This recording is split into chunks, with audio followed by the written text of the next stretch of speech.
ನಮಸ್ಕಾರ. ನನ್ನ ಹೆಸರು ಬಾಲರಾಜು ಅಂತ.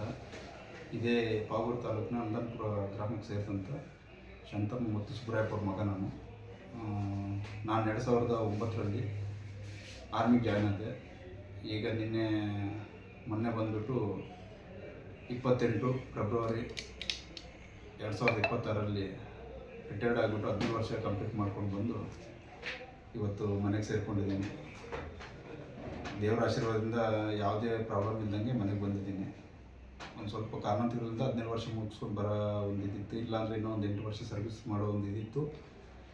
ಆದರೂ ಮನೆಗೆ ಒಂದು ಸ್ವಲ್ಪ ಪ್ರಾಬ್ಲಮ್ಮು. ಅಪ್ಪ ಒಂದು 6 ತಿಂಗಳ ಕೆಳಗಡೆ ತೀರೋದ್ರು. ಅದನ್ನು ತುಂಬಕ್ಕಂತೂ ಮನೆಗೆ ಯಾರೂ ಇರಲಿಲ್ಲ ನೋಡ್ಕೊಳ್ಳೋರು. ಹಂಗಾಗಿಬಿಟ್ಟು ವಾಪಸ್ ಬರಬೇಕಾಯಿತು.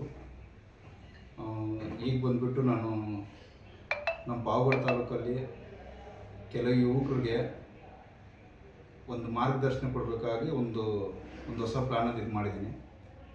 ಏನಂದರೆ, ನಾನು ಆಲ್ರೆಡಿ 2018ರಲ್ಲೇ ಒಂದು ಹೊಸದಾಗಿ ನಮ್ಮ ಪಾವಗಡದಲ್ಲಿ ಏನಾದರೂ ಒಂದು ಮಾಡಬೇಕು ಅನ್ನೋ ಒಂದು ಕಾನ್ಸೆಪ್ಟ್ ನನ್ನ ಮೊದಲಲ್ಲಿ ಸರ್ವಿಸಲ್ಲಿ ಇರಬೇಕಾದ್ರೆ ಆವತ್ತೇ 2018ರಲ್ಲೇ ಒಂದು ಇನ್ಸ್ಟಿಟ್ಯೂಟ್ ಕಟ್ಸ್ಬಿಟ್ಟು ಅಲ್ಲಿ ಒಂದು 200-300 ಜನಕ್ಕೆ ಇರೋಕ್ಕೆ ಒಂದು ಇದು ಮಾಡಿಬಿಟ್ಟು ನಾನು ತಿರುಮನೆಯಲ್ಲಿ ಒಂದು ಸ್ಕೂಲು ತರಬೇತಿ ಶಾಲೆ ಅಂತ ಹೇಳ್ಬಿಟ್ಟು ಚಾಲೆಂಜರ್ಸ್ ಡಿಫೆನ್ಸ್ ಅಕಾಡೆಮಿ ಅಂತ ಮಾಡಿದ್ದೆ. ಸೊ ಕೆಲವು ಕಾರಣಗಳಿಂದ ಯಾರೂ ಟ್ರೈನರ್ ಸರಿಯಾಗಿ ನನಗೆ ಅಡ್ಜಸ್ಟ್ಮೆಂಟ್ ಆಗಲ್ಲ. ಹಂಗಾಗ್ಬಿಟ್ಟು ಅದನ್ನು ಒಂದು ಸ್ವಲ್ಪ ದಿವಸ ಮುಚ್ಚಿದ್ವಿ. ಈಗ ಮುಂದೆ ನಮ್ಮ ಪಾವಗಡದಲ್ಲಿ ಏನು ಇದಾಯಿತು, 2019ರಲ್ಲಿ ಒಂದು 12 ಜನ ಹೋಗಿ ನಮ್ಮ ಇನ್ಸ್ಟಿಟ್ಯೂಟ್ ಕಡೆಯಿಂದಲೇ ನಾನು ಜಾಯಿನ್ ಮಾಡಿಸಿದ್ದೆ ಆರ್ಮಿಗೆ. ನನಗೆ ಯಾಕೋ ತುಂಬ ಹೆಮ್ಮೆ ಅನಿಸ್ತಾಯಿತ್ತು ಅದೆಲ್ಲ ನೋಡಿಬಿಟ್ಟು. ಇಲ್ಲ, ನಾನು ಬರೋಷ್ಟೊಳಗೆ ಸುಮಾರು ಜನ ಸೇರಿಸ್ಬೇಕಂತಿದ್ದೆ, ಬಟ್ 12-13 ಜನನೇ ನಮ್ಮ ಪಾವಗಡದವ್ರು ಸೇರ್ಸೋಕ್ಕಾಗಿತ್ತು. ಸೊ ಈಗ ಹೆಂಗೂ ಮನೆಗೆ ಬಂದಿದ್ದೀವಿ. ಏನಾದರೂ ಮಾಡಿಬಿಟ್ಟು ನಮ್ಮ ಪಾವಗಡ ತಾಲೂಕನ್ನು ಪ್ರತಿ ಮನೆಗೂ ಪ್ರತಿ ಊರಲ್ಲೂ ಹೆಚ್ಚು ಕಮ್ಮಿ ಒಂದು 20-25 ಜನನಾದರೂ ನಾನು ಆರ್ಮಿಗೆ ಜಾಯಿನ್ ಮಾಡಿಸ್ಬೇಕನ್ನೋ ಒಂದು ಕಾನ್ಸೆಪ್ಟ್ ನನ್ನ ಮನಸ್ಸಲ್ಲಿ ಆವತ್ತೂ ಇತ್ತು, ಇವತ್ತು ಅದೇ ಇದೆ. ಈಗ ಯಾರಿಗೆ ಅದ್ರ ಬಗ್ಗೆ ಗೊತ್ತಿಲ್ವೋ ಅವ್ರಿಗೆಲ್ಲ ಒಳ್ಳೆ ಗೈಡೆನ್ಸ್ ಕೊಟ್ಬಿಟ್ಟು, ತುಂಬ ಜನ ಅವ್ರ ಮನೆಯವರು ಅವರೆಲ್ಲ ನೋಡ್ತಾರೆ, ಆರ್ಮಿ ಅಂದರೆ ಏನು ಬಿಡಪ್ಪ, ಅಲ್ಲೇನು ಯುದ್ಧಗಳಾಗ್ತವೆ, ಇದಾಗ್ತವೆ ಅಂತ ಅಂತಾರೆ. ಬಟ್ ನಾವು ತಿಳಿಸೋದೇ, ಯಾರಾದರೂ ಒಂದು ಮನೆಯಲ್ಲಿ ಅವ್ರ ಮಗ ಆಗಲಿ, ಅವ್ರ ಮನೆಯಲ್ಲಿ ಯಾರಾದರೂ ಒಬ್ಬರು ಆರ್ಮಿಯಲ್ಲಿ ಇದ್ದಾರಂದರೆ ಅವ್ರಿಗೆ ಯಾವ ಥರ ಪ್ರೌಡ್ನೆಸ್ ಇರುತ್ತೆ ಅಂತ ಹೇಳ್ಬಿಟ್ಟು ಹೋದ್ಮೇಲೆ ಗೊತ್ತಾಗುತ್ತೆ. ಅಲ್ಲಿ ಮನೆಗೆ ಕೂತ್ಕೊಂಡು ಏನೇನೋ ಯೋಚನೆ ಮಾಡಿದ್ರೆ ಅದೆಲ್ಲ ಏನು ನಡೆಯಲ್ಲ. ನಮ್ಮ ಟೈಮ್ ಸರಿ ಇದ್ದಾಗ ಏನೋ ಒಂದು ಆಗೇ ಆಗುತ್ತೆ, ಅದು ಬೇರೆ ಕ್ವಶನ್ನು. ಬಟ್ ಆದರೆ ಒಂದು ದೇಶ ಸೇವೆಗಂತ ಹೋದಾಗ ಅದರ ಪ್ರೌಡ್ನೆಸ್ಸು, ಅದರ ಗೌರವ, ಅದನ್ನ ತುಂಬಾ ಚೇಂಜ್ಮೆಂಟ್ ಇರುತ್ತೆ.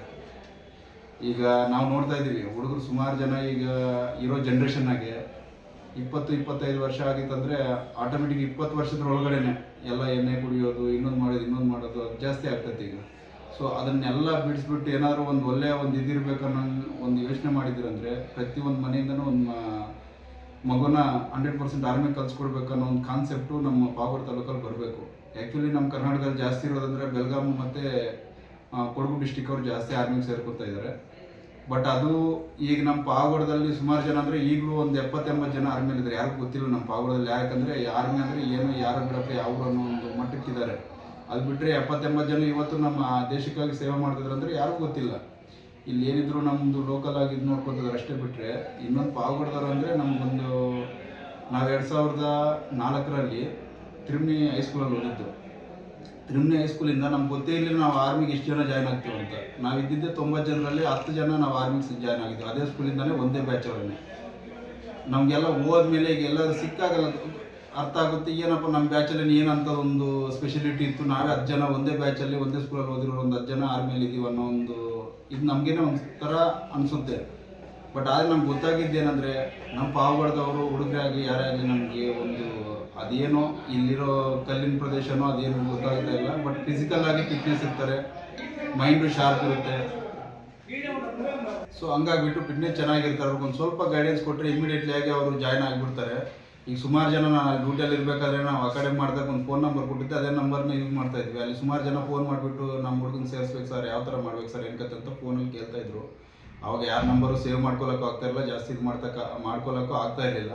ಸೊ ಇವಾಗ ನಾವು ಮನೆಗೆ ಬಂದಿದ್ದೀವಿ. ನನ್ನ ಕೈಯಲ್ಲಿ ಆದಷ್ಟು ನಾನು ಆರ್ಮಿಗೆ ಜಾಯಿನ್ ಮಾಡಿಸ್ಬೇಕು, ಇನ್ನೊಂದು ಜನರಿಗೆ ಒಳ್ಳೇದು ಮಾಡಬೇಕು ಅನ್ನೋ ಒಂದು ಕಾನ್ಸೆಪ್ಟಲ್ಲಿ ನಾನು ಇದ್ದೀನಿ. ಸೊ ಈಗ ಬಂದಾದಮೇಲೆ ನಮ್ಮ ಹುಡುಗರಿಗೆ ಒಂದೇ ಇರೋದು, ನಮ್ಮ ಪಾವಗಡದಲ್ಲಿ ಯಾರೇ ಆಗಲಿ ಎಲ್ಲರ ಹತ್ರ ಒಂದೇ ಮನವಿ ಮಾಡ್ತೀನಿ. ನಿಮ್ಮ ಊರಲ್ಲಿ ಯಾರು ಫಿಟ್ನೆಸ್ ಆಗಿ ಚೆನ್ನಾಗಿ ಓದೋ ಹುಡುಗರಿದ್ರೆ ಯಾರು ಬೇರೆ ಇನ್ನೊಂದು ನೋಡೋ ಅವಶ್ಯಕತೆ ಇಲ್ಲ.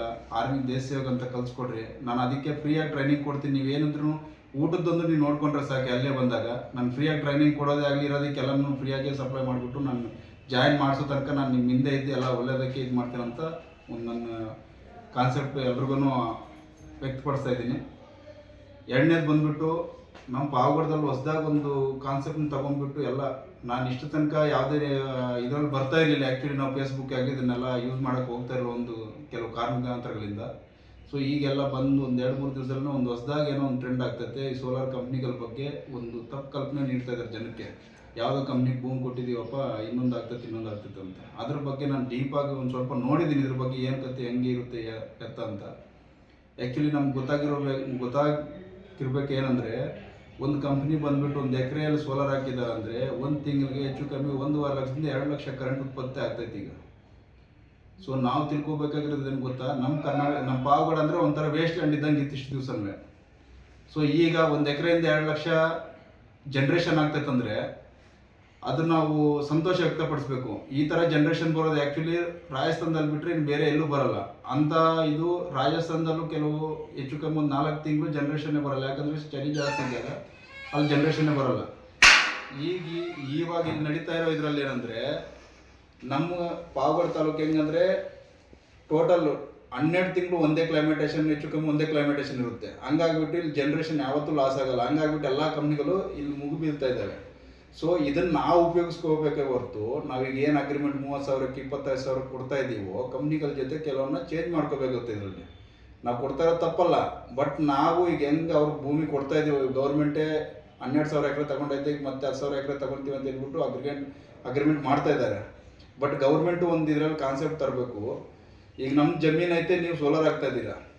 ಸೋಲಾರ್ ಹಾಕಿದಾಗ ಇದೇ ಜಮೀನನ್ನು ರೈತರನ್ನ ಇದರಲ್ಲಿ ಭಾಗ ಇಡಬೇಕು. ಅವ್ರಿಗೇನೋ ಪರ್ಸೆಂಟೇಜ್ ಇಟ್ಕೊಂಡು ಇದು ಮಾಡಿಬಿಟ್ರೆ ಅವ್ರಿಗೆ ನೀವು ಎಷ್ಟು ಜನ್ರೇಷನಲ್ಲಿ ಎಷ್ಟು ದುಡ್ಡು ತಗೊತಾ ಇದ್ದೀರೋ ಅದರಲ್ಲೇನೆ ಜನರಿಗೂ ಈಗ ಯಾರು ಭೂಮಿ ಕೊಡ್ತಾರೋ ಅವ್ರಿಗೆ ಒಂದು ಸ್ವಲ್ಪ ಸೌಲಭ್ಯ ಮಾಡ್ದಂಗೆ ಆಗಿಬಿಡುತ್ತೆ. ಡ್ಯೂಟಿಗಳನ್ನ ಈಗ ಬೇರೆ ಸ್ಟೇಟಿಂದ ಬರ್ತಾ ಇದ್ದಾರೆ ಹಂಗೆ ಅಂತಾರೆ. ಸೊ ಇವುಗಳ ಬಗ್ಗೆ ಮಾತಾಡಬೇಕಂದ್ರೆ ಒಂದೇ ಒಂದು ಇದಿರುತ್ತೆ. ಇದಕ್ಕೆ ಬೇಕಾಗಿರೋದು ಎಲೆಕ್ಟ್ರಿಷಿಯನ್ ಬಗ್ಗೆ ಗೊತ್ತಿರೋರೆಲ್ಲ ಎಲೆಕ್ಟ್ರಿಕಲ್ ಇಂಜಿನಿಯರ್ ಬೇಕಾಗ್ತಾರೆ. ಮತ್ತು ಕೆಲವರು ಸಪ್ರೇಟ್ ಇದಕ್ಕೆ ಒಂದು ಸಪ್ರೇಟ್ ಏನಾದರೂ ಅವರು ಇದಿರ್ತಾವೋ. ನಮ್ಮ ಪಾವಗಡದಲ್ಲಿ ನನಗೆ ಗೊತ್ತಿರೋ ಹಾಗೆ ಎಲೆಕ್ಟ್ರಿಕಲ್ ಇಂಜಿನಿಯರ್ ಇರೋದು ಕಮ್ಮಿ. ನಮ್ಮ ಕಡೆ ಅದನ್ನೆಲ್ಲ ನೆಪ ಇಟ್ಕೊಂಡು ಬೇರೆಯವ್ರು ಬರ್ತಾರಂತ ಮಾತಾಡೋದು ನಮ್ಮದು ಸರಿ ಇರಲ್ಲ. ಯಾಕಂದರೆ ಅವ್ರಿಗೆ ಬೇಕಾಗಿರೋದು ಎಲೆಕ್ಟ್ರಿಕಲ್ ಇಂಜಿನಿಯರ್ ಇರೋರೆಲ್ಲ ಸೇರ್ಕೊಂಡಿದ್ದಾರೆ ಹೆಚ್ಚು ಕಮ್ಮಿ. ಎರಡನೇದು ಬಂದುಬಿಟ್ಟು ಸೆಕ್ಯೂರಿಟಿ ಗಾರ್ಡ್ಸ್ಗೆ ಇದಕ್ಕಂದ್ರೆ ಕೆಲವು ಕಡೆ ಇದ್ದಾವೆ.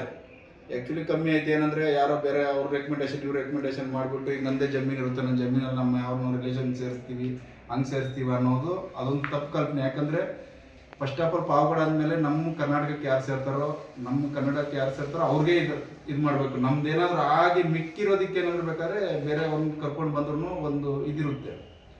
ಸೊ ಇದ್ರ ಬಗ್ಗೆ ಯಾರಾದರೂ ಮುಂದೆ ಬಂದು ಈಗ ಸುಮ್ಮನೆ ಎಲ್ಲರೂ ಫೇಸ್ಬುಕ್ಕಲ್ಲೇ ನಮ್ಗೆ ಸಿಗಲ್ಲ ಅನ್ನೋದು ಮಾತಾಡೋದು ಸರಿ ಇರಲ್ಲ. ಅವ್ರು ಮಾಡಲಿಲ್ಲ ಅಂತ ಮುಂದೆ ಬಂದು ಏನಾದರೂ ನಾವು ಮಾತಾಡ್ತೀವಿ ಅನ್ನೋ ಒಂದು ಮಟ್ಟಕ್ಕೆ ಬಂದುಬಿಟ್ರೆ ನಾನು ಅದಕ್ಕೆ ಯಾವಾಗಲೂ ರೆಡಿ ಇರ್ತೀನಿ. ಈಗ ನಾನು ರಿಟೈರ್ಡ್ ಆಗಿ ಬಂದಮೇಲೆ ಜನರಿಗೆ ಏನೋ ಒಂದು ಒಳ್ಳೇದು ಮಾಡ್ಬೇಕಂತಲೇ ಒಂದು ಕಾನ್ಸೆಪ್ಟಲ್ಲಿ ಹೋಗ್ತಾ ಇದ್ದೀನಿ. ಸೊ ನೀವು ಬರ್ತೀವಂದರೆ ಅದ್ರ ಬಗ್ಗೆ ಯಾವ್ಯಾವ ಕಂಪ್ನಿ ಯಾವ್ಯಾವ ಬ್ಲಾಕ್ ಅಂತ ಎಲ್ಲರೂ ನನಗೆ ತಿಳಿದಿರೋ ಮಟ್ಟಕ್ಕೆ ಹೋಗೋಣ, ಒಂದು ಬಯೋಡಾಟಾ ಕಲೆಕ್ಟ್ ಮಾಡೋಣ. ನಮ್ಮ ಕನ್ನಡದವ್ರು ಎಷ್ಟು ಜನ ಇದ್ದಾರೆ, ಹೊರಗಡೆಯಿಂದ ಎಷ್ಟು ಜನ ಬಂದಿದ್ದಾರೆ ಅಂತ ಒಂದು ಕಲೆಕ್ಟ್ ಮಾಡ್ಕೋಬೇಕು. ಸುಮ್ಮನೆ ಏನೋ ಬಾಯಲ್ಲಿ ಮಾತು ಬಂದೈತೆ ಬಿಡೋಣ ಅಂತ ಮಾತಾಡೋದು ಸರಿ ಇರಲ್ಲ. ಆಮೇಲೆ ಬೇಕಾದ್ರೆ ನಾವು MLA ಅವ್ರ ಹತ್ರನ ಇದನ್ನ ಕಾನ್ಸೆಪ್ಟ್ ತಗೊಂಡೋಗೋದು, ಇಲ್ಲಾಂದರೆ ನಮ್ಮ ಸರ್ಕಾರದ ಎದುರುಗಡೆ ಇದು ಮಾಡೋದು ಏನು ಕತೆ ಅಂತ ಆಮೇಲೆ ಮಾತಾಡ್ಬೋದು. ಬಟ್ ನಮ್ದು ಅದು ಮಾಹಿತಿನೇ ಗೊತ್ತಿಲ್ಲ, ಯಾರೋ ಆ ಕಡೆಯವ್ರು ಬರ್ತಾವ್ರೆ ಈ ಕಡೆಯವ್ರು ಬರ್ತಾರೆ ಅಂತ ಮಾತಾಡೋದು ಸರಿ ಇರಲ್ಲ. ನಮ್ಮ ಕ್ವಾಲಿಟಿ ಏನೈತೆ ಅಂತ ನಾವು ನೋಡ್ಕೋಬೇಕು. ಅದಾದಮೇಲೆ ಬೇಕಾದ್ರೆ ಬೇರೆಯವ್ರ ಬಗ್ಗೆ ನಾವು ದೂಷಿಸೋಣ. ಎಲ್ಲ ಜನರಲ್ಲಿ ಇದ್ದಾನೆ. ಈಗ ಬೆಂಗಳೂರಲ್ಲಿ ಕೂತ್ಕೊಂಡು ಮೆಸೇಜ್ ಮಾಡ್ತಾರೆ, ನಮ್ಗೆ ಅದು ಸಿಗ್ತಲ್ಲ. ಫಸ್ಟ್ ಆಫ್ ಆಲ್ ಇದು ಬಂದು ನೋಡ್ರಿ ಏನೇ ವೇಕೆನ್ಸಿ ಇದಾವೆ, ನಮ್ಮ ಮಟ್ಟಕ್ಕೆ ಏನೈತಿ ಏನಿಲ್ಲ ಅಂತ ಹೇಳ್ಬಿಟ್ಟು ಆವಾಗ ಗೊತ್ತಾಗುತ್ತೋ ಇದು ಕರೆಕ್ಟಾಗಿ ನಡೀತೈತಿ ಇಲ್ಲ ಅಂತ ಹೇಳ್ಬಿಟ್ಟು. ಕೆಲವು ಏಜೆನ್ಸಿಗಳು ಕೆಲವು ಕಂಪ್ನಿಗಳು ಬೇರೆ ಕಡೆಯಿಂದ ಬಂದಿದ್ದಾರೆ. ನಮ್ಮ ಪಾವಗಡದಲ್ಲಿ ಯಾವ್ದಾದ್ರು ಏಜೆನ್ಸಿ ಇತ್ತಂದರೆ ಅವ್ರು ಕೊಡಿಸ್ಬೋದು, ಪ್ರಾಬ್ಲಮ್ ಏನಿಲ್ಲ. ಬಟ್ ನಾವು ಅಲ್ಲಿ ಹೋಗಿ ಕೇಳಿದಾಗಲೇ ತಾನೇ ಗೊತ್ತಾಗ್ಬಿಡೋದು. ಯಾರು ಹೋಗೋರಿಲ್ಲ, ಇರೋರನ್ನ ಕೆಲವು ಮಾಡ್ಕೊತಾ ಇದ್ದಾರೆ. ಸೊ ಹಂಗಾಗ್ಬಿಟ್ಟು ಕಂಪ್ನಿಗಳು ಬರ್ತಾ ಇರೋದು ಒಳ್ಳೇದಕ್ಕೇನೆ. ಯಾರು ಇದ್ರಲ್ಲಿ ನಾವು ಜಮೀನು ಕೊಡ್ತಾ ಇದೀವಿ ಅಂದರೆ ನಮ್ಮ ಈಗ ಬೆಲೆ ರೈತರಾಗ್ಬಿಟ್ಟು ನಾವು ಬೆಳೆಸ್ಬಿಟ್ಟು ಎಷ್ಟೊಂದು ತಗೊತಾ ಇದೀವಿ ಅಂತ ಅದಕ್ಕಿಂತ 3 ಪಟ್ಟು ಜಾಸ್ತಿ ಐತೆ ಇದರಲ್ಲಿ ಇನ್ಕಮ್. ಸೊ ಇದರಲ್ಲಿ ನಾವು ಭಾಗವಾಗಿ ಹೋಗ್ಬೇಕೆ ಹೊರತು ನಾವು ಅವ್ರಿಗೆ ಆಪೋಸಿಟ್ ಮಾಡಿಬಿಟ್ಟು ಹಂಗೆ ಅಂತ ಮಾತಾಡೋದು ಸರಿ ಇರಲ್ಲ. ಈಗ ಕೆಲವು ಕಂಪ್ನಿಗಳು ಬರ್ತಾ ಇದ್ದಾವೆ, ಅವರೇ ಹೇಳ್ತಾ ಇದ್ದಾರೆ 1 ಮೆಗಾವಾಟ್ಗೆ ಅಂದರೆ 4 ಕೋಟಿ ಖರ್ಚಾಗುತ್ತೆ ಹೆಚ್ಚು ಕಮ್ಮಿ. ಅದರಲ್ಲಿ 3.5 ಕೋಟಿ ಬ್ಯಾಂಕ್ ಲೋನ್ ತಗೊತಾ ಇದ್ದಾರೆ. ಸೊ ಅದ್ರ ಬಗ್ಗೆ ಯಾರಿಗೂ ಗೊತ್ತಿಲ್ಲ ಏನು ಮಾಡ್ತಿದ್ದಾರೆ ಏನು ಕತೆ ಅಂತ. 3.5 ಕೋಟಿ ಬ್ಯಾಂಕ್ ಲೋನ್ ಕೊಡ್ತಾರೆ. ಅದರಲ್ಲಿ ಹೆಚ್ಚು ಕಮ್ಮಿ 7 ಇಯರ್ಸ್ ಒಳಗಡೆ ಅವ್ರದ್ದೆಲ್ಲ ಲೋನ್ ಕಂಪ್ಲೀಟ್ ಆಗಿಬಿಡುತ್ತೆ. ಆಮೇಲೆ 30 ವರ್ಷ ಏನಾಯ್ತು ಅದೆಲ್ಲ ಪ್ರಾಫಿಟೇನೆ. ಈಗ ನಾವು ಮೊದಲು ಫಸ್ಟ್ ಪಾರ್ಕ್ ಮಾಡಿದ್ರಲ್ಲ, ಆ ಪಾರ್ಕಿನ ಜಮೀನ್ದೆಲ್ಲ ಈಗೆಲ್ಲ ಆಲ್ರೆಡಿ ಕಂಪ್ಲೀಟ್ ಆಗ್ಬಿಟ್ಟೈತೆ ಅವ್ರ ಲೋನ್ ಎಲ್ಲ. ಇವಾಗ ಇಲ್ಲಿಂದ ಬರೋ ದುಡ್ಡೆಲ್ಲ ಅವ್ರಿಗೆ ಇನ್ಕಮ್ಮೇನೆ. ಸೊ ಇನ್ನೊಂದು ಕಂಪ್ನಿಗಳ ಹತ್ರ ನಾವು ಸುಮಾರು ಕಂಪ್ನಿಗಳ ಹತ್ರ ನಾವು ನೋಡಿದ್ವಿ ಇದ್ರ ಬಗ್ಗೆ ಎಲ್ಲಾನು ಯೋಚನೆ ಮಾಡ್ಬೇಕಂದ್ರೆ, ಕೆಲವು ಕಂಪ್ನಿಗಳೆಲ್ಲ CSR ಫಂಡ್ ಅಂತ ಕೊಡ್ತಾರೆ. ಅಲ್ಲಿರೋ ಈಗ ಎಲ್ಲಿ ಅವ್ರು ಕೆಲಸ ಮಾಡ್ತಾ ಇದ್ದಾರೋ ಅಲ್ಲಿ ಸುತ್ತಮುತ್ತ ಅಲ್ಲಿಗೆ ಇದನ್ನ ದುಡ್ಡನ್ನ ಇದು ಮಾಡಬೇಕು ಅಂತ ಹೇಳ್ಬಿಟ್ಟು ಜನರಿಗೆ ಒಂದು ಒಳ್ಳೆ ಕೆಲವು ಕೌಶಲ್ಯ ಅಭಿವೃದ್ಧಿಗಳು ಮಾಡ್ಬೇಕಂತ ಹೇಳ್ಬಿಟ್ಟು ದುಡ್ಡು ಕೊಡ್ತಾ ಇದ್ದಾರೆ. ಬಟ್ ಅದನ್ನ ನಮ್ಮವ್ರು ದುರುಪಯೋಗ ಪಡಿಸ್ಕೊತಾ ಇದ್ದಾರೆ. ಅದನ್ನು ಗೌರ್ಮೆಂಟ್ ಕೊಡ್ದಂಗೆ ಅವ್ರು ಏನಾದ್ರು ಬೇಕಾದ್ರೆ ಕೆಲವು ಎಲ್ಲ ಕಂಪ್ನಿಗಳು ಮಾಡ್ತಾ ಇದ್ದಾವೆ. ಎಲ್ಲ ನಮ್ಮ ಈಗ ತಿರುಮನೆಯಲ್ಲಿ ನೋಡ್ಬೇಕಾದ್ರೆ ನಮ್ಮ ಪಾವಗಡದಲ್ಲಿ ಎಲ್ಲೂ ಸ್ಕೂಲ್ ಕಟ್ಟಿಲ್ಲ, ಅಂತ ಸ್ಕೂಲು AC ಎಲ್ಲ ಮಾಡಿದ್ದಾರೆ, ಬಟ್ ಮಕ್ಕಳಿಲ್ಲ. ಸೊ ಅದನ್ನ ಯಾರಾದ್ರೂ ಈಗ ನಮ್ಮ ಪೊಲಿಟಿಕ್ಸ್ ಲೀಡರ್ಲೇ ಆಗಲಿ ಯಾರೇ ಆಗಲಿ ಮುಂದೆ ಬಂದ್ಬಿಟ್ಟೆ ಈ ಥರ ಇದನ್ನ ಯೂಸ್ ಮಾಡೋದು ಬೇಡ, ಇಲ್ಲಿ ಏನಾದ್ರು ಒಂದು 10 ಟೀಚರ್ನ ಹಾಕಿ ಒಳ್ಳೆ ಒಂದು ಪ್ಲೇ ಗ್ರೌಂಡ್ ಮಾಡಿರಿ, ಏನಾದ್ರು ಒಂದು ಸ್ಟೇಡಿಯಂ ಕಟ್ರಿ ಅನ್ನೋ ಒಂದು ಇದಕ್ಕೆ ತಗೊಂಡೋದ್ರೆ, ಮೊನ್ನೆ 110 ಕೋಟಿ ಖರ್ಚು ಮಾಡಿಬಿಟ್ಟಿದ್ದಾರೆ ಆಲ್ರೆಡಿ CSR ಅಮೌಂಟಲ್ಲಿ.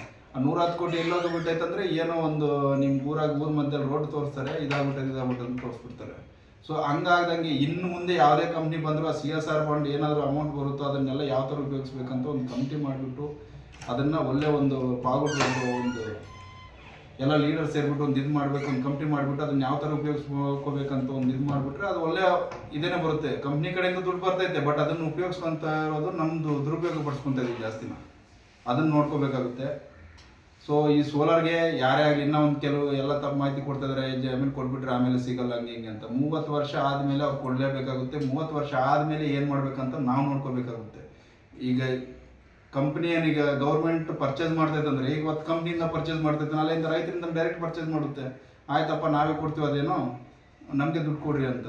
1 ಎಕರೆಗೆ ಬಂದುಬಿಟ್ಟು ಕರೆಕ್ಟಾಗಿ ರೆಂಟ್ ಬಂದುಬಿಟ್ರೆ ಒಂದು ವರ್ಷಕ್ಕೆ ಹೆಚ್ಚು ಕಮ್ಮಿ 3.5 ಲಕ್ಷದಿಂದ 4 ಲಕ್ಷ ಬರಬೇಕಾಗುತ್ತೆ ಭಾಗವಾಗಿ ಹೋಗ್ಬಿಟ್ರೆ. ಬಟ್ ಇವತ್ತು 30,000 ಫಿನಿಶ್ ಆಗಿಬಿಟ್ಟಿದ್ದಾರೆ. ಸೊ ಅದನ್ನು ಚೇಂಜ್ ಮಾಡ್ಕೋಬೇಕೇ ಹೊರತು ಈಗ ಬರ್ತಾ ಇರೋದನ್ನ ನಾವು ದುರುಪಯೋಗ ಪಡಿಸ್ಕೋಬಾರ್ದು ಅಂತ. 2009ರಲ್ಲಿ ಬರ್ತೆ ಆದ ತಕ್ಷಣ ನನಗೆ ಇಲ್ಲಿ ಬೆಂಗಳೂರಲ್ಲಿ ಹೇಳಿದ್ದು, ನಿಂದು ಆರ್ಮೋಡ್ ಸೆಂಟ್ರಪ್ಪ ಟ್ಯಾಂಕ್ ರೇಸ್ಮೆಂಟ್ ಅಂತ ತಿಳಿಸ್ಕೊಟ್ರು. ಅವ್ರು ಟ್ಯಾಂಕ್ ಅಂದರೆ ಏನು, ಆರ್ಮೋಡ್ ಅಂದರೆ ಅಂತ ಗೊತ್ತಿರಲಿಲ್ಲ. ನಮ್ಮ ಜೊತೆಗೆ ಇನ್ನೂ ಒಂದು 10 ಜನ ಹುಡುಗರಿದ್ರು, ಮೈಸೂರು ಕಡೆಯವರು, ಬೇರೆ ಬೇರೆ ಕಡೆಯವರು. ನಮ್ಮ ಪಾವಗಡ ತಾಲೂಕವ್ರು ನಾನು ಒಬ್ಬರು ಇದ್ದಿದ್ದು. ನಮ್ಮ 10 ಜನಕ್ಕೂ ಸೇರಿಸ್ಬಿಟ್ಟು ನೀವು ಮಹಾರಾಷ್ಟ್ರಕ್ಕೆ ಹೋಗ್ಬೇಕು ಈ ಥರ ಆರ್ಮೋಡ್ವರ್ಗ್ ಅಂತ ಅಂದರು. ನಾವು ಹೋಗಿ ಮಹಾರಾಷ್ಟ್ರ ಅಹಮದ್ನಗರ್ ಅಂತ ಈಗ ಪ್ರೆಸೆಂಟ್ ಅಹಲ್ಯನಗರ ಅಂತ ಮಾಡಿದ್ದಾರೆ ಅದನ್ನು. ಅಲ್ಲಿ ಹೋದ್ಮೇಲೆ ಅವರು ಅಲ್ಲಿ ಟ್ರೈನಿಂಗ್ ಸೆಂಟರ್ ಅವರೇ ಬಂದುಬಿಟ್ಟು ಬಸ್ಸಲ್ಲಿ ಕರ್ಕೊಂಡೋದ್ರು. ಇನ್ನು ಆವಾಗ ಏನು ಹಿಂದಿ ಬರ್ತಾ ಇರಲಿಲ್ಲ, ಏನೂ ಇರಲಿಲ್ಲ. ಸೊ ಅಲ್ಲಿ ಬಂದಾಗ ಒಂದು ಸ್ವಲ್ಪ ನಮಗೆ ತುಂಬ ಫಿಸಿಕಲಿಂದ ಹಿಡಿದು ಎಲ್ಲದರಲ್ಲೂ ತೊಂದರೆನೇ ಇತ್ತು. ತೊಂದರೆ ಅಂದರೆ ಫಸ್ಟ್ ಆಫ್ ಆಲ್ ಮಾತಾಡೋದು ಹಿಂದಿ ಬರ್ತಾ ಇರಲಿಲ್ಲ. ನಾವು ಕನ್ನಡದವರಾಗಿರೋದ್ರಿಂದ ಜಾಸ್ತಿ ಒಂದು ಸ್ವಲ್ಪ ಲ್ಯಾಂಗ್ವೇಜ್ ಪ್ರಾಬ್ಲಮ್ ಜಾಸ್ತಿ ಇತ್ತು. ಆಮೇಲೆ ಎಲ್ಲ ಫಿಸಿಕಲ್ ಎಲ್ಲ ಟ್ರೈನಿಂಗ್ ಎಲ್ಲ ಮುಗಿತ್ತು. ಆಮೇಲೆ ನಿಧಾನಕ್ಕೆಲ್ಲ ಟ್ರೈನಿಂಗಲ್ಲಿ ಹಿಂದಿನೂ ಕಲ್ತ್ಬಿಟ್ವಿ. ಅಲ್ಲಿ ಮುಗಿದಾದ್ಮೇಲೆ ಅಲ್ಲಿಂದ ನಾನು ಹೋಗಿದ್ದು ಫಸ್ಟಿಂಗ್ ಬಂದಿದ್ದು ಜಮ್ಮು ಕಾಶ್ಮೀರಕ್ಕೆ ಹೋದಾಗ ಒಂದು ಸ್ವಲ್ಪ ಭಯ ಅನ್ನೋದು ಮನಸ್ಸಲ್ಲಿತ್ತು. ಸೊ ಆವಾಗ ಹಂಗೆ ಇದು ಮಾಡಿಕೊಂಡು ಯೂನಿಟ್ಗೆ ಹೋದಾದ್ಮೇಲೆ ಅಲ್ಲಿ 1-2 ವರ್ಷ ಮುಗಿಸ್ಕೊಂಡು ಮತ್ತೆ ಪಂಜಾಬ್ ಬಂದ್ವಿ. ಪಂಜಾಬಲ್ಲಿ ಇರಬೇಕಾದ್ರೆ 2016ರಲ್ಲಿ ನನಗೆ ಇದು ನಾನು ಹೊಸದಾಗಿನ್ನ ಆವಾಗ 2016ರಲ್ಲಿ ಮದುವೆ ಆಗಿತ್ತು. ಮದುವೆ ಮಾಡ್ಕೊಂಡು ಡೆಲ್ಲಿಗೆ ಹೋದ ತಕ್ಷಣ ಒಂದು ಇನ್ಫಾರ್ಮೇಷನ್ ಬಂತು, ಈ ಥರ ನಮ್ಮವ್ರು ಸರ್ಜಿಕಲ್ ಸ್ಟ್ರೈಕ್ ಮಾಡಿದ್ದಾರೆ. ಫಸ್ಟ್ ಆಫ್ ಆಲ್ ನಮಗೆ ಕಾಲ್ ಬಂದೈತೆ, ನಾವು ಬಾರ್ಡ್ರಿಗೆ ಹೋಗ್ತಾ ಇದ್ದೀವಿ, ನೀವು ಅರ್ಜೆಂಟಾಗಿ ಬಂದುಬಿಡಪ್ಪ ಅಂತ ಒಂದು ಫೋನ್ ಬಂದು ಡೆಲ್ಲಿಯಲ್ಲಿ ಇರ್ಬೇಕಾದ್ರೆ, ಟ್ರಾನ್ಸಿಟ್ ಕ್ಯಾಂಪಲ್ಲಿ ಇರಬೇಕಾದ್ರೆ. ಸರಿ ಆಯ್ತು ಅಂತ ಹೇಳ್ಬಿಟ್ಟು ನಾನು ಇಲ್ಲಿಂದ ಮದುವೆ ಮುಗಿಸ್ಕೊಂಡು 40 ದಿವಸ ಚುಟ್ಟಿ ಲೀವ್ ಕಟ್ ಮಾಡ್ಕೊಂಡು ಹೋಗಿದ್ದೆ. ಅಲ್ಲಿಂದ ನಮ್ಮವ್ರು ಅಂದ್ಬಿಟ್ರು, ಆಯ್ತಪ್ಪ ನಾವೆಲ್ಲ ಬ್ಯಾಗೆಲ್ಲ ನೀನು ತಗೊಂಡು ಹೋಗ್ತಾಯಿದ್ವಿ, ನೀನು ಡೈರೆಕ್ಟಾಗಿ ನೀನು ಬಾರ್ಡ್ರಿಗೆ ಬರ್ಬೇಕಂದಾಗ ಹೋದ್ವಿ. ಅಲ್ಲಿ ಹೋಗ್ಬಿಟ್ಟು ನೋಡಿದ್ರೆ ಸಿಚುವೇಶನ್ ಎಲ್ಲ ಗೊತ್ತಾಗ್ಬಿಡ್ತು ಏನಾಯ್ತೇನೋ ಅಂತ ಅಂದ್ಬಿಟ್ಟು ಅಲ್ಲೆಲ್ಲ ರೆಡಿ ಇದ್ವಿ. ಆವಾಗ ಫಸ್ಟು ಆಪ್ರೇಷನ್ ಅಂದರೆ ಅದೇ ನಮ್ಗೆ ಇದಾಗಿದ್ದು, ಎದುರುಗಡೆ ಆಗಿದ್ದು. ಅಂದರೆ ಒಂದು ಯುದ್ಧ ಅಂದರೆ ಹೆಂಗಿರುತ್ತೆ ಅಂತ ಹೇಳ್ಬಿಟ್ಟು ಅವತ್ತೇ ಗೊತ್ತಾಗಿದೆ. ಅದಕ್ಕಿಂತ ಮುಂಚೆ ಪ್ರಾಕ್ಟಿಕಲ್ ಆಗಿ ಎಲ್ಲ ಮಾಡ್ತಾಯಿದ್ವಿ, ಬಟ್ ರಿಯಲಿ ಒಂದು ವಾರ ಹೆಂಗಿರುತ್ತೆ ಅಂತ ಹೇಳ್ಬಿಟ್ಟು ಅವಾಗ ಗೊತ್ತಾಗಿತ್ತು. ಯಾಕಂದರೆ ನಾವೊಂದು ಆರ್ಡ್ರಿಗೋಸ್ಕರ ಅವತ್ತು ಕಾಯ್ದಿದ್ವಿ. ಅವತ್ತೇನಾದರೂ ಒಂದು ಸ್ವಲ್ಪ ಆರ್ಡ್ರ್ ಆಗಿದ್ದರೆ ನಾವು ಅವತ್ತು ಪಾಕಿಸ್ತಾನದೊಳಗಡೆ ನಾವು ಹೋಗ್ಬಿಟ್ಟು ಜಾಸ್ತಿ ಒಂದು ಇದು ಮಾಡೋಕ್ಕಂತೆಲ್ಲ ರೆಡಿ ಇದ್ವಿ. ಸೊ ಅದಾದಮೇಲೆ ಮತ್ತೆ ನಾನು RR ಹೋಗಿದ್ದೆ, 27 RR ಅಂತ ಹೇಳ್ಬಿಟ್ಟು. 27 RR ರಾಷ್ಟ್ರೀಯ ರೈಫಲ್ಸ್ ಅಂದರೆ ಅಲ್ಲಿ ಎಲ್ಲನೂ ಒಂದು ಪ್ರತಿಯೊಂದು ಹೆಜ್ಜೆಗೂ ಗಲಾಟೆ ಇರ್ತವೆ ಅಲ್ಲಿ. ಆ್ಯಕ್ಚುಲಿ ನಮ್ಮ ಹೊರಗಡೆ ಈ ಮಿಲಿಟೆಂಟ್ಸು ಅವರಿಂದ ಹಿಡಿದು ಅಲ್ಲಿನ ಲೋಕಲ್ನ ಯಾರನ್ನ ನಂಬಕ್ಕೆ ಆಗೋ ಒಂದು ಮನಸ್ಥಿತಿ ಇತ್ತು. ಸೊ ಈಗೆಲ್ಲ ಚೇಂಜ್ಮೆಂಟ್ ಆಗ್ತಾ ಇದ್ದಾವೆ. ಜಮ್ಮು ಕಾಶ್ಮೀರದಲ್ಲಿ ಈಗೆಲ್ಲ ಡೆವಲಪ್ಮೆಂಟ್ ಆದಂಗೆಲ್ಲ ಅಲ್ಲೂ ಜನ ಒಂದು ಸ್ವಲ್ಪ ಅವೇರ್ನೆಸ್ ಬಂದೈತಿ, ಯಾವ್ದು ಚೆನ್ನಾಗಿರುತ್ತೆ ಯಾವ್ದು ಚೆನ್ನಾಗಿರಲ್ಲ ಅಂತ ಹೇಳ್ಬಿಟ್ಟು. ಸೊ ಈಗ ಅಷ್ಟೊಂದೇನು ಪ್ರಾಬ್ಲಮ್ ಇಲ್ಲ, ಬಟ್ ನಾವು ಹೋದಾಗ ಒಂದು ಸ್ವಲ್ಪ ಕ್ರಿಟಿಕಲ್ ಇತ್ತು. ಸುಮಾರು ಆಪ್ರೇಷನ್ ಅಟೆಂಡ್ ಮಾಡಿದಾಗ ನಮ್ಗೆ ಏನು ನಮ್ಗೆ ಒಂದೊಂದ್ಸತಿ ಬಾಧೆ ಆಗ್ತಾಯಿತ್ತು. ನಾವು ಯಾರಿಗೋಸ್ಕರ ಅಂತ ಬಂದಿದ್ದೀವಪ್ಪ, ನಮ್ಗೆ ಇಲ್ಲಿ ಯಾರಿಗೋಸ್ಕರ ನಾವು ಇದು ಮಾಡ್ತಾ ಇದೀವಿ, ಅವರೇ ನಮ್ಮನ್ನು ಆಪೋಸಿಟ್ ಅನ್ನಂಗೆ ಮಾತಾಡ್ತಾ ಇದ್ರಲ್ಲ ನನಗೆ. ಯಾಕಂದರೆ ಒಂದು ಜಮ್ಮು ಕಡೆ ಹೋಗ್ಬಿಟ್ರೆ ನೀವು ಇಂಡಿಯಾದವ್ರು ಅಂತ ಕೇಳ್ತಾಯಿದ್ರು. ಫಸ್ಟ್ ಆಫ್ ಆಲ್ ಅಲ್ಲೇ ನಮ್ಮದು ಆಟೋಮೆಟಿಕಾಗಿ ನಮ್ಮ ಎನರ್ಜಿ ಅನ್ನೋದು ಅಲ್ಲೇ ಡೌನ್ ಆಗಿಬಿಡ್ತಾ ಇತ್ತು. ನಾವೇನು ಪಾಕಿಸ್ತಾನಕ್ಕೆ ಬಂದಿದ್ದೀವಿ, ಅವ್ರು ಇಂಡಿಯಾದವ್ರು ನೀವು ಅಂತ ಕೇಳ್ತಾರಲ್ಲ ಅನ್ನೋ ಒಂದು ಮನಸ್ಥಿತಿ ತುಂಬ ಬೇಜಾರಾಗ್ತಾ ಇತ್ತು. ಬಟ್ ಇವಾಗ ಎಲ್ಲ ಚೇಂಜ್ಮೆಂಟ್ ಆಗಿಬಿಟ್ಟೈತೆ. ಅವರೆಲ್ಲೂ ಅವೇರ್ನೆಸ್ ಬಂದೈತಿ. ಈಗ ಏನು ಕನ್ಯಾಕುಮಾರಿಯಿಂದ ಹಿಡಿದು ಕಾಶ್ಮೀರ ತನಕ, ಕಾರ್ಗಿಲ್ ತನಕ ಏನು ರೋಡ್ಸು ಮತ್ತು ಎಲ್ಲ ಡೆವಲಪ್ಮೆಂಟ್ ಮಾಡ್ತಾಯಿದ್ರು, ಅದೆಲ್ಲ ನೋಡ್ಬಿಟ್ಟು ಈಗ ಜನರಲ್ಲೂ ಅವೇರ್ನೆಸ್ ಬಂದೈತೆ. ಸೊ ಇಲ್ಲ ನಮ್ದು ಇಂಡಿಯಾ, ನಾವೆಲ್ಲ ಹಿಂಗಿರ್ಬೇಕಂತ. ಅವರು ಆ್ಯಕ್ಚುಲಿ ಕಾಶ್ಮೀರಿ ಅವ್ರು ಏನಂದರೆ ಅವ್ರು ಜಾಸ್ತಿ ಅಂದ್ರೆ ಶ್ರೀನಗರ ತನಕ ಬರ್ತಾರೆ, ಇಲ್ಲಾಂದರೆ ಜಮ್ಮುವಿಂದ ಕೆಳಗಡೆ ಅವ್ರು ಬರೋಲ್ಲ. ಹಂಗಾಗ್ಬಿಟ್ಟು ಅವ್ರು ಏನು ಅಂದ್ಕೊಂತಾರಂದರೆ ಜಮ್ಮುನೇ ನಮ್ಗೊಂದು ದೇಶ ಇದ್ದಂಗೆ, ನಾವೇನೋ ಇಂಡಿಯಾದಲ್ಲಿ ಇಲ್ಲ, ನಾವು ನಮ್ಮದೇ ಸಪ್ರೇಟ್ ದೇಶ, ನಮ್ಮನ್ನೇನೋ ಇವರೇನೋ ಆಳ್ವಿಕೆ ಮಾಡಿದವರು ಅದು ಇದು ಅನ್ನೋ ಒಂದು ಕಾನ್ಸೆಪ್ಟ್ ಇದೆ. ಬಟ್ ಈಗ ಎಲ್ಲ ಕಡೆ ಬರ್ತಾಯಿದ್ದಾರೆ, ಅವರು ಬರ್ತಾಯಿದ್ದಾರೆ, ಹೋಗ್ತಾಯಿದ್ದಾರೆ, ಈಗೆಲ್ಲ ಚೆನ್ನಾಗಿದ್ದಾರೆ. ಸೊ ಅಲ್ಲಿ ಫಸ್ಟ್ ಆಫ್ ಆಲ್ ಆಪ್ರೇಷನ್ ಮಾಡಿದಾಗ ಕೆಲವು ಆಪ್ರೇಷನ್ಗೆಲ್ಲ ಸಿಕ್ಕಾಪಟ್ಟೆ ಅವೆಲ್ಲ ಹೇಳ್ಕೊಳಕ್ಕೆ ಒಂದು ಸ್ವಲ್ಪ ಬಾಧೆ ಆಗಿಬಿಡುತ್ತೆ. ಯಾಕಂದರೆ ನಡೆದಿದ್ದಾವೆ, ಕೆಲವು ನಮ್ಮ ಸ್ನೇಹಿತರನ್ನೇ ಕಳ್ಕೊಂಡಿದ್ದೀವಿ ಅಲ್ಲಿ. ಅಂಥ ಸಿಚುವೇಶನ್ ಎಲ್ಲ ಹೇಳ್ಕೊಳಕ್ಕೆ ನನಗೆ ಈಗಲೂ ಇಷ್ಟ ಆಗಲ್ಲ. ಯಾಕಂದರೆ ಇವತ್ತು ಕಣ್ಣೀರು ಬರ್ತದೆ ಎಲ್ಲ ನೆನೆಸ್ಕೊಂಡ್ರೆ. ನಾವು ನಮ್ಮೂರಿಂದ ಹಿಂಗಾಗ್ಬಿಟ್ರಲ್ಲ ಹಂಗಾಗ್ಬಿಟ್ರಲ್ಲ ಅಂತ ಹೇಳ್ಬಿಟ್ಟು. ಸೊ ಅವೆಲ್ಲ ನಾವು ಇದು ಮಾಡೋಕ್ಕೆ ಎಕ್ಸ್ಪ್ಲೇನ್ ಮಾಡೋದು ಸರಿ ಇರಲ್ಲ. ಇನ್ನು ಕೆಲವು ವಿಷಯಗಳು ನಾವು ಕ್ಯಾಂಪಲ್ಲಿ ಇರಬೇಕಾದ್ರೆ ಜಮ್ಮುವಲ್ಲಿ ಒಂದು ಸತಿ ಸಂಜೀವನ್ ಕ್ಯಾಂಟ್ ಅಟ್ಯಾಕ್ ಅಂತ ಮಾಡಿದ್ರು, ಈ ಮಿಲಿಟೆನ್ಸಿ ಮಾಡಿದ್ರು ಆವತ್ತು. ಸೊ ಅಲ್ಲೂ ಇದೆ ನಕಲ್ಸಿನ ಸೀನ್ ಆಗಿದೆ. ಆ್ಯಕ್ಚುಲಿ ಹೇಳ್ಬೇಕಂದ್ರೆ ಯಾರೋ ಒಬ್ಬರು ಅಲ್ಲಿ ಲೋಕಲ್ ಅವರೇ ನಮ್ಮ ರಿಲೇಷನ್ ಅಂತ ಹೇಳ್ಬಿಟ್ಟು ನಮ್ಮ ಕ್ಯಾಂಟಲ್ಲಿ ಕರ್ಕೊಂಡು ಬಂದ್ಬಿಟ್ಟು ಹೆಂಗಸರು ಮಧ್ಯದಲ್ಲಿ ಅವ್ರು ಬಂದಿದ್ದರು. ಅವ್ರದ್ದೆಲ್ಲ ಇದು ಮಾಡಿಕೊಂಡು, ಬಟ್ ಅಲ್ಲಿ ಬಂದು ಒಂದು 2-3 ಸತಿ ರ್ಯಾಕಿ ಮಾಡ್ಕೊಂಡು ಹೋಗಿದ್ದಾರೆ. ಸೊ ಅಲ್ಲಿ ಅವ್ರ ಹೆಂಗಸರು ನಮ್ಮ ರಿಲೇಷನ್ ಆದಮೇಲೆ ನಮ್ಮವರು ಒಂದು ಸ್ವಲ್ಪ ಗೇಟಲ್ಲೆಲ್ಲ ಎಂಟ್ರಿ ಬಿಟ್ಟಿದ್ರು. ಬಟ್ ಬಂದಾದಮೇಲೆ ಅವರು ಎಲ್ಲ ಪ್ಲ್ಯಾನ್ ಮಾಡ್ಕೊಂಡು ಒಂದು ದಿವಸ ಬೆಳಿಗ್ಗೆನೇ ಅಟ್ಯಾಕ್ ಮಾಡಿಬಿಟ್ರು. ಅಟ್ಯಾಕ್ ಹೆಂಗೆ ಮಾಡಿದ್ರು ಅಂದರೆ ಬೆಳಿಗ್ಗೆನೇ ಫೀಟಿ ಓಡಬೇಕಂತ ಎಲ್ಲರೂ ಒಂದೇ ಸತಿ ಓಡ್ತಾ ಇರ್ತೀವಲ್ಲ, ಆವಾಗ ಮಾಡಬೇಕಂತ ಅವ್ರು ಕಾಯ್ಕೊಂಡಿದ್ರು. ಬಟ್ ಯಾರೋ ಒಬ್ಬರು ಬೆಳಿಗ್ಗೆ ನೋಡ್ಬಿಟ್ಟು ಯಾರು ಅಂತ ನೀನು ಪ್ರಶ್ನೆ ಮಾಡಿದ್ದಕ್ಕೆ ಅವ್ರ ಮೇಲೆ ಫೈರ್ ಮಾಡಿದ್ದಾರೆ. ಸೊ ಆ ಟೈಮಲ್ಲಿ ನಾವು ಆಪ್ರೇಷನ್ಗೆ ಹೋದ್ವಿ. ಆಪ್ರೇಷನ್ ಮಾಡಿದಾಗ ಅಲ್ಲೂ ಅಷ್ಟೇ ಒಂದು ಮನೆಗೆ ಸೇರಿಬಿಟ್ಟು ಅವ್ರ ಚಿತ್ರಹಿಂಸೆ ಕೊಡ್ತಾ ಇರಬೇಕಾದ್ರೆ ನಾವು ನೋಡೋಕ್ಕೂ ಆಗಲಿಲ್ಲ. ಮತ್ತು ಕೊನೆಗೆ ಅವ್ರನ್ನ ಅದೆಲ್ಲ ಆಪ್ರೇಷನ್ ಸಕ್ಸಸ್ ಆಯಿತು. ಅವ್ರನ್ನೆಲ್ಲ ಮುಗಿಸ್ಬಿಟ್ಟು ಆಮೇಲೆ ಇದು ಮಾಡ್ದಂಗೆ ಆಯಿತು. ಬಟ್ ಅಲ್ಲಿ ಒಂದು ಫ್ಯಾಮಿಲಿನ ಇದು ನೋಡಿ ಆವಾಗ ನನಗೆ ಅರ್ಥ ಆಗಿದ್ದೇನೆಂದರೆ ಏನು ನಾವು ಯಾರಿಗೋಸ್ಕರ ಇದೆಲ್ಲ ಮಾಡ್ತಾಯಿದ್ದೀವಿ. ಈ ನನ್ನ ಮಕ್ಕಳೇನೋ ಬಂದು ಇವ್ರು ಮಾಡ್ಕೊಂಡು ಹೋಗ್ಬಿಡ್ತಾರೆ. ಬಟ್ ನಮ್ಮ ಫ್ಯಾಮಿಲಿಗಳಿಗೆ ಎಲ್ಲಿಂದ ಕರ್ಕೊಂಡು ಬಂದಿರ್ತಾರೆ. ಚಿಕ್ಕ ಮಕ್ಕಳೆಲ್ಲ ಅವರು ಏನೋ ಒಂಥರ ಚಿತ್ರಹಿಂಸೆ ಕೊಟ್ಟು ಕಟ್ ಮಾಡೋದು ಅದು ಇದು ಮಾಡಿಬಿಟ್ಟು ಒಂಥರ ಹೇಳ್ಬಾರ್ದು ಅವೆಲ್ಲ ನಮಗೆ. ಸೊ ಅಂಥದ್ದೆಲ್ಲ ನಡೆದಾಗ ನನಗೆ ತುಂಬ ನೋಡ್ತಾ ಇತ್ತು. ಅಂಥವೆಲ್ಲ ನೋಡಿ ಆದಮೇಲೆ ಆಮೇಲೆ ಗೊತ್ತಾಗ್ತಿರ್ತೀವಿ ಮಿಲಿಟೆನ್ಸಿ ಅಂತ ಹೆಸರು ಕಂಡು ಆದಮೇಲೆ ನಮಗೀಗ ತುಂಬ ಒಂದು ಇದ್ರ ಮೇಲೆ ತುಂಬ ಇದಾಗ್ಬಿಟ್ಟು ಸಿಟ್ಟು ಬರುತ್ತೆ. ಈಗ ನಮ್ಗೆ ಇಲ್ಲೇ ಅಲ್ಲ ಎಲ್ಲಾದರೂ ಆಗಲಿ ದೇಶದ ದ್ರೋಹಿಗಳಂದರೆ ತುಂಬ ನಮ್ಗೆ ಏನಾಗುತ್ತೋ ಒಂಥರ ಮೈಯೆಲ್ಲ ಇದಾಗ್ಬಿಡುತ್ತೆ, ನಮ್ಮ ಬ್ಲಡ್ಡೇ ಚೇಂಜ್ ಆಗಿಬಿಡುತ್ತೆ. ಹಂಗಾಗ್ಬಿಟ್ಟು ನಮ್ಗೆ ಯಾರೇ ಆಗಲಿ ದೇಶದ ಬಗ್ಗೆ ಯಾರು ಕೆಟ್ಟದಾಗ ಮಾತಾಡೋದೇ ಆಗಲಿ ಇನ್ನೊಂದು ಮಾತಾಡಿದ್ರೂ ನಮ್ಗೆ ತುಂಬ ಕೋಪ ಬರುತ್ತೆ ಇದ್ರ ಬಗ್ಗೆ. ಯಾಕಂದರೆ ನಾವು ಕೆಲವು ನೋಡಿರೋ ಪರಿಸ್ಥಿತಿಗಳನ್ನು ನೋಡಿಬಿಟ್ಟು ನಾವು ಅಂಥ ಕಡೆ ಎಲ್ಲ ಮಾತಾಡ್ಕೊಂಡು ಬಂದುಬಿಟ್ರೆ ಇಲ್ಲಿ ಯಾರೋ ದೇಶದ ಬಗ್ಗೆ ಕೆಟ್ಟದಾಗೆ ಹಂಗೆ ಹಿಂಗೆ ಅಂತ ಮಾತಾಡಿದ್ರೆ ನಮ್ಗೆ ಸರಿ ಹೋಗಲ್ಲ ಅದನ್ನು. ಸೊ ಆ ಮೆಂಟಾಲಿಟಿನ ಈಗಲೂ ನನಗೆ ಫಸ್ಟಿಂದ ಹಂಗೆ ಐತೆ. ಬಟ್ ಈಗ ಹೋಗ್ತಾ ಅದೇ ಬರುತ್ತೆ. ಇಂಥ ಸಿಚುವೇಶನ್ ತುಂಬ ನೋಡಿದ್ದೀವಿ. ಲದಾಖ್ ಹೋಗಿದ್ವಿ. ಲದಾಖಲ್ಲೂ ಅಷ್ಟೇ ಕೆಲವರು ಈಗಲೂ ಎಲ್ಲ ಸ್ಪ್ರೆಡ್ ಮಾಡ್ತಾ ಇರ್ತಾರೆ. ಅಲ್ಲಿ ಹೋಗಿ ನೋಡಿರಲ್ಲ, ಏನಿರಲ್ಲ, ಹೆಂಗೈತೆ ಏನು ಕತೆ ಅಂತ. ಒಂದು ಟೈಮಲ್ಲಿ ನೋಡಿದ್ರೆ ನಾವು ಸ್ಟಾರ್ಟಿಂಗಲ್ಲಿ ಹೋದಾಗ ಅಲ್ಲಿ ರೋಡ್ಸ್ಗೆಲ್ಲ ಸರಿ ಇರಲಿಲ್ಲ. ಆ ಬಸ್ಗಳು ಎಲ್ಲಿ ಬೀಳ್ತಾವೆ, ಎಲ್ಲಿ ಹೊರಟೋಗ್ಬಿಡ್ತವೆ, ಕೆಳಗಡೆ ನೋಡಿಬಿಟ್ರೆ ಒಂದು 400-500 ಫೀಟು ಕೆಳಗಡೆ ಇದಿರ್ತವೆ, ಕಾಲುವೆಗಳು ಹೋಗಿರ್ತವೆ. ಅಲ್ಲಿಂದ ಬಿಟ್ಟರೆ ಎಲ್ಲಿ ಯಾರು ಬಸ್ ಹೊರಗಡೆ ತೆಗಿಯೋಕ್ಕೂ ಆಗಲ್ಲ ಅನ್ನೋ ಒಂದು ಸಿಚುವೇಶನ್ ಇರ್ತವೆ ಅಲ್ಲಿ. ಅಂಥ ಕಡೆ ಎಲ್ಲ ಸರ್ವಿಸ್ ಮಾಡ್ಕೊಂಡು ಬಂದಿದ್ದೀವಿ. ಕೆಲವು ಏನೋ ಚೈನಾ ಅದು ಮಾಡಿದ್ದಾರೆ ಇದು ಮಾಡಿದ್ದಾರೆ ಅಂತ ಅದೆಲ್ಲ ಸುಳ್ಳು. ಈ ಚೈನಾ ಎಲ್ಲಿರಬೇಕು ಅಲ್ಲೇ ಐತೆ, ನಮ್ಮವ್ರು ಎಲ್ಲಿರಬೇಕು ಅಲ್ಲೇ ಐತೆ. ಗಲ್ವಾನ್ ಘಾಟಿ ನಡೆದಾಗ ನಾವು ಕೆಳಗಡೆ ಇದ್ವಿ. ಬಟ್ ಗಲ್ವಾನ್ ಘಾಟಿ ಎಲ್ಲಿ ನಡೆದಿತ್ತು ಅಲ್ಲಿ ಹೋಗ್ಬಿಟ್ಟು ನಾನು ಕೊನೆಗೆ ಈಗ 2024ರಲ್ಲಿ ಗಲ್ವಾನ್ ಘಾಟಿಗೆ ಹೋಗಿದ್ದು. ಸೊ ಅಲ್ಲಿ ಹೋಗಿ ಸಿಚುವೇಶನ್ ನೋಡಿದಾಗ ನನಗೂ ಅರ್ಥ ಆಯ್ತು ಏನಾಗೈತೆ ಅಂತ ಹೇಳ್ಬಿಟ್ಟು. ಅಲ್ಲಿ ಗಲ್ವಾನ್ ಘಾಟಿ ಇದು ಆ್ಯಕ್ಚುಲಿ ನಡೆದಿದ್ದು ನಮ್ಮವ್ರು ಅವ್ರು ಕಟ್ಟಿಗೆ ತಗೊಂಡು ಹೊಡೆದ್ಕೊಂಡಿರೋದು. ಅಲ್ಲಿ ಲೈನ್ ಆಫ್ ಕಂಟ್ರೋಲ್ ಆಗಿ ಒಂದು ನಮ್ಗೆ ಅಗ್ರಿಮೆಂಟ್ ಐತೆ, ನೀವು ವೆಪನ್ಸ್ ತರಬಾರ್ದು, ನಾವು ವೆಪನ್ಸ್ ತರಬಾರ್ದು ಅಂತ.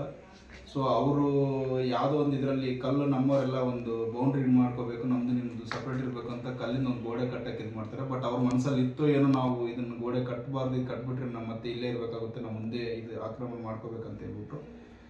ಸೊ ಅದ್ರ ಬಗ್ಗೆ ನಮ್ಮವ್ರು ಗೋಡೆ ಕಲ್ಲಿಂದ ಗೋಡೆ ಕಟ್ಟಬೇಕಾದ್ರೆ ಇಲ್ಲ ಇಲ್ಲಿ ಕಟ್ಟಬಾರ್ದು ಏನಿಲ್ಲ ಅಂತ ಹೇಳ್ಬಿಟ್ಟು ಅವ್ರು ಬಂದು ಫಸ್ಟ್ ನಮ್ಮವ್ರ ಮೇಲೆ ಜಗಳ ಮಾಡೋಕ್ಕೆ ಸ್ಟಾರ್ಟ್ ಮಾಡ್ತಾರೆ. ಮತ್ತು ಅಲ್ಲಿಂದ ಒಂದು ಸಣ್ಣದಾಗಿ ಇದು ಮಾಡ್ತಾರೆ. ಆವಾಗ ಹೋಗ್ಬಿಟ್ಟು ನಮ್ಮವ್ರು ಫಸ್ಟ್ ಅವ್ರನ್ನ ಹೊಡೆದ್ಬಿಡ್ತಾರೆ ಎಲ್ಲನೂ. ಅವ್ರು ಒಂದು 23 ಜನ ಇರ್ತಾರೆ, ನಮ್ಮವ್ರು ಹೋಗ್ಬಿಟ್ಟು ಸರಿಯಾಗಿ ಅವ್ರನ್ನ ಬಿಟ್ಟು ಬರ್ತಾರೆ, ಮತ್ತು ಅವ್ರು ಬಂದು ಇಬ್ರಿಗೂ ಜಗಳ ಆಗುತ್ತೆ. ಆ ಜಗಳದಿಂದ ಅಲ್ಲಿಗೆ ಸ್ಟಾಪ್ ಆಗೈತೆ. ಈಗ ಬಂದ್ಬಿಟ್ಟು ಇನ್ನೂ ಸ್ಟ್ರಿಕ್ಟ್ ಆಗೈತೆ. ಅಲ್ಲಿಗ ರೋಡ್ ಬೇಸ್ ಎಲ್ಲ ಚೆನ್ನಾಗಿ ಅಲ್ಲಿ ನಡೀತಾ ಇದ್ದಾವೆ. ಒಂದು ಏರ್ಪೋರ್ಟು ರೆಡಿ ಆಗೈತೆ ಈಗ. ಏಕ್ದಮ್ ಅಂದರೆ ಒಂದು 20-25 ಕಿಲೋಮೀಟ್ರ್ ಒಳಗಡೆ ಏರ್ಪೋರ್ಟ್ ಐತೆ ಈಗ ಚೈನಾ ಬಾರ್ಡ್ರಲ್ಲಿ. ಆವಾಗ ಮನುಷ್ಯರು ಹೋಗೋಕ್ಕೂ ನೋಡ್ತಾ ಇದ್ರು, ಹಿಂದೆ ಮುಂದೆ ನೋಡ್ತಾ ಇದ್ರು. ಬಟ್ ಈಗೆಲ್ಲ ಚೆನ್ನಾಗಿ ನಡೀತಾ ಇದೆ. ದೇಶದ ಬಗ್ಗೆ ಸುರಕ್ಷತೆನೂ ಯಾವುದೇ ಒಂದು ಸಂಶಯ ಪಡೋ ಒಂದು ಇದಿಲ್ಲ. ಆ್ಯಕ್ಚುಲಿ ಚೆನ್ನಾಗೈತೆ. ಫಸ್ಟ್ ರೀತಿ ಇರೋದಕ್ಕಿಂತ ಈಗ ಚೆನ್ನಾಗೈತೆ. ಗೌರ್ಮೆಂಟು ಇರುತ್ತೆ, ಬಟ್ ಅದು ನಾಯಕತ್ವ ಯಾರಂತ ಒಂದು ಇದರಲ್ಲಿ ಹೋಗುತ್ತೆ ಹೊರತು. ಈಗಿರೋ ಡಿಪ್ಲೊಮೆಸಿ ಎಲ್ಲ ಒಳ್ಳೊಳ್ಳೆ ವೆಪನ್ಸ್ ಎಲ್ಲ ಹೊಸದಾಗಿ ಇದು ಮಾಡ್ತಾಯಿದ್ದಾರೆ. ಒಳ್ಳೊಳ್ಳೆ ಇದು ಬರ್ತೈತೆ. ಯುದ್ಧದ ನೀತಿ ಈಗ ಆ್ಯಕ್ಚುಲಿ ಚೇಂಜ್ಮೆಂಟ್ ಆಗೈತೆ. ಫಸ್ಟ್ ಯುದ್ಧ ಅಂದರೆ ಒಂದು ನೀತಿ ಇರುತ್ತೆ. ಫಸ್ಟಲ್ಲೇ ಒಂದು ಪ್ಲ್ಯಾನ್ಸ್ ಮಾಡಿರ್ತಾರೆ.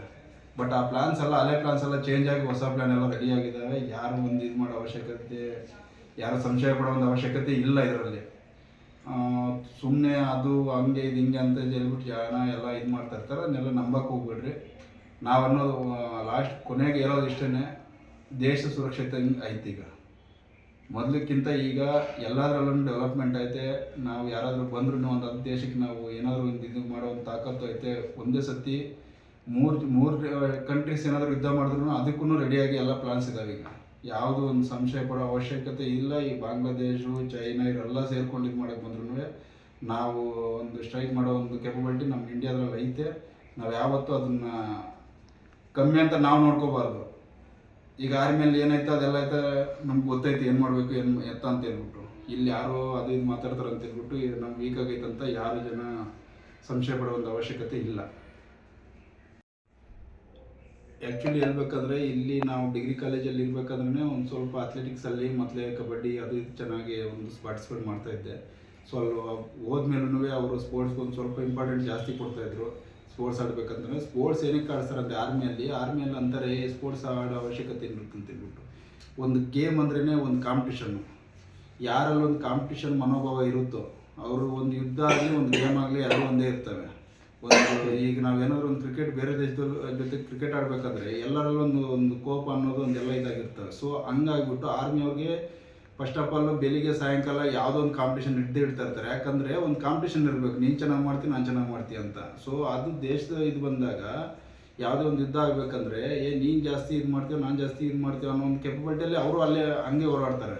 ಸೊ ಹಂಗಾಗ್ಬಿಟ್ಟು ನಾನು ಎಲ್ಲ ಗೇಮ್ಗಳಲ್ಲಿ ಬಾಸ್ಕೆಟ್ಬಾಲ್ ಆಡ್ತಾಯಿದ್ದೆ. ಬಾಸ್ಕೆಟ್ಬಾಲ್ ಡ್ಯೂ ಕಮಾಂಡ್ ಅಂತ ನಮ್ದು ಯಾವ ಥರ ಈಗ ಸ್ಟೇಟ್ ಲೆವೆಲ್ ನ್ಯಾಷನಲ್ ಲೆವೆಲ್ ಅಂತಾರಲ್ಲ, ಅದರಲ್ಲಿ ನಾನು ಕಮಾಂಡ್ ಲೆವೆಲ್ ಅಂದರೆ ನಾರ್ತರ್ನ್ ಕಮಾಂಡ್ ಅಂದರೆ ಈಗ ಹೆಚ್ಚು ಕಮ್ಮಿ ಒಂದು 200-300 ಯೂನಿಟ್ ಇರ್ತವೆ. ಅಂಥದ್ರಲ್ಲಿ ಆ ಟೀಮಲ್ಲಿ ನಾನು ಒಂದು ಆಡಿದ್ದೀನಿ.